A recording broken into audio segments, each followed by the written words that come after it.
Hello viewers, আসসালামু আলাইকুম। আজকের দিনটা শুক্রবার। এখন আমাদের এই যে এটা যে পুকুরের সাইডে আমাদের একটা কলার বাগান আছে। সেটা আমাদের না, আমাদের জমির পাশেই অন্যজনের আর কি একটা কলার বাগান। সেটা আপনাদের এর আগেও আর কি বলছিলাম। সেখানে আর কি কলা আইসে পড়ছে আর কি, কলাগুলো কাইটে নিয়ে যেতেছে। যার জন্য আর কি ওই ওরা কলা গাছের যে পাতা আছে সেগুলো ওরা কাইটে ফেলাই দিছে। এই জন্য আপনাদের আমি দেখাইতেছি যে কলার পাতাগুলা কীভাবে কেটে ফেলাই দিছে। এ দেখেন অনেকগুলা পাতা। এই পাতাগুলো আমি আমার মাছের পুকুরে দিব। এই এই পাতাগুলো যদি আমি পুকুরে দিই তাহলে পাতাগুলো মাছে খাবে। কার্প জাতীয় মাছ আছে আমার পুকুরে, মাছও খাবে এবং পানিগুলা একটু গুলা হয়ে গেছে। এই পাতাগুলো দিলে তো পানিগুলো একটু আর কি পরিষ্কার হয়ে যাবে। আর কিছু পাতা আমি নিয়ে হেরে আমার গরুকে দিব, তে গরু খায় আর কি পেট ভরে। আমি যেগুলো সবুজ সবুজ জাতীয় পাতা আছে সেগুলো আমি পাতাগুলো আর কি নিয়ে আর কি রাখবো। সেই পাতাগুলো কাটার কারণ হলো যেমন এই যে আছে, এই যে কলাগুলো যে আইসে পড়ছে, কারণ এগুলো তো এখন কাটার উপযুক্ত হয়ে গেছে। উপযুক্ত হওয়ার কারণে এই কলা কেটে দিলে যাতে আলো বাতাস এবং রোদটা পরিপূর্ণভাবে আর কি কলার কাদের উপরে আর কি পড়ে, সেজন্য আর কি এই কলার কাদিগুলো আর কি কেটে দিছে আর কি। যেন উপরে দেখতে পারেন আপনারা, যার জন্য কেটে দিছে। যেমন এখানে আরেকজন আর কি আছে, উনি এই কলার পাতাগুলো নিতেছে। উনি হয়তো গরু রাখা হবেন, তাহলে কি গরুরে দিবেন? গরু খায় কি? গরু খায়? আপনার গরু কয়টা আছে?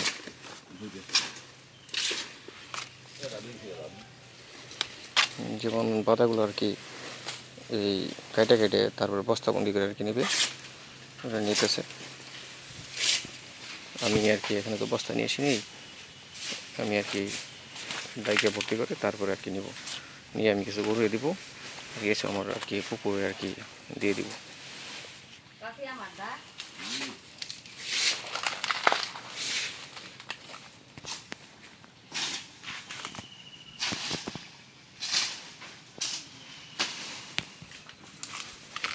কলা পাতাগুলো এখানে নিয়ে রাখছি, তারপরে আমি একে একে আর কি দিতেছি।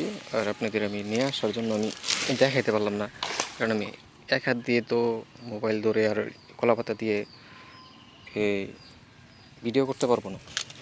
সেই জন্য আমি নিয়ে আসার পরে আর কি এখানে ভিডিও করতেছি। আর পুকুরে কলা পাতা দেওয়ার কারণ হলো কারণ এই কলা পাতার ভিতরে পটাশিয়াম, ক্যালসিয়াম, তারপরে সেলুলোজ আর কি আছে, যা ফাইবার, যাকে ফাইবার বলে আর কি, যা মাছের খাদ্য হিসেবে ব্যবহার করা হয়। যেমন এগুলা আমাদের পুকুরে কাঠ জাতীয় সরপুঁটি এবং গ্রাস কাপ মাছ আছে, এগুলো আর কি খাবে। এই যে কলা পাতাগুলো আর কি এখন আমার দেওয়া শেষ। এই যে পুকুরে আর কি প্রায় সারা পুকুরে প্রায় ছড়ায় নাই, কিন্তু এখানে কিছু আছে আর ওই দিক দিয়ে কিছু আছে। এর আগেও আমি কিছু পাতা দিয়েছিলাম, যেমন 2-3 দিন আগে দিয়েছিলাম আমি। সেখানে এই যেমন এই পাতাগুলো আর কি খেয়ে আর কি শেষ করে ফেলছে। এই যে শুধু কলা গাছের ডাঁটা পড়ে আছে। আর পানি একটু বৃষ্টি হওয়ার কারণে অক্সিজেনের পরিমাণটা কমে গেছে, পিএইচের মান ঠিক নাই, আর যার জন্য পানিটা ঘোলা হয়ে গেছে। আর কলা ভর্তা দেওয়ার আরেকটা উদ্দেশ্য হইলো এক মাছে খাবে, আরেকটা উদ্দেশ্য হইলো পানি যে পরিষ্কার রাখবে। যেমন এর মধ্যে একটা ট্যানিক থাকে, যা ছত্রাকনাশক এবং ক্ষতিকর ব্যাকটেরিয়ার প্রতিরোধক হিসেবে এই কলার পাতা কাজ করে এবং কলার গাছও কাজ করে। কিন্তু এই কলার পাতা ব্যাকটেরিয়া প্রতিরোধক হিসেবে কাজ করার জন্য এই পানির পিএইচের মানটা আর কি ঠিক থাকবে এবং ক্ষতিকর ব্যাকটেরিয়াগুলো আর কি এই নিধন করবে। সেই জন্য আমি আর কি পুকুরে আর কি কলার পাতা দিলাম এবং মাছের খাদ্য হিসেবে এগুলো ব্যবহার হবে। এই যে মোটামুটি আমি এই দিক দিয়ে দিছি আর কি।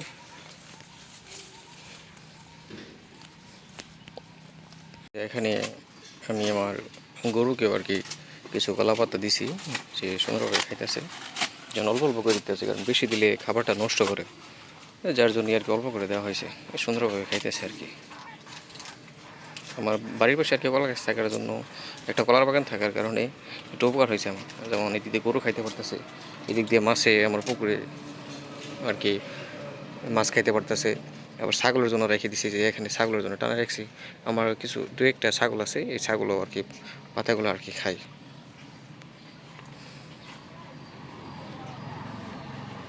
আল্লাহ হাফেজ, আজকে এই পর্যন্তই।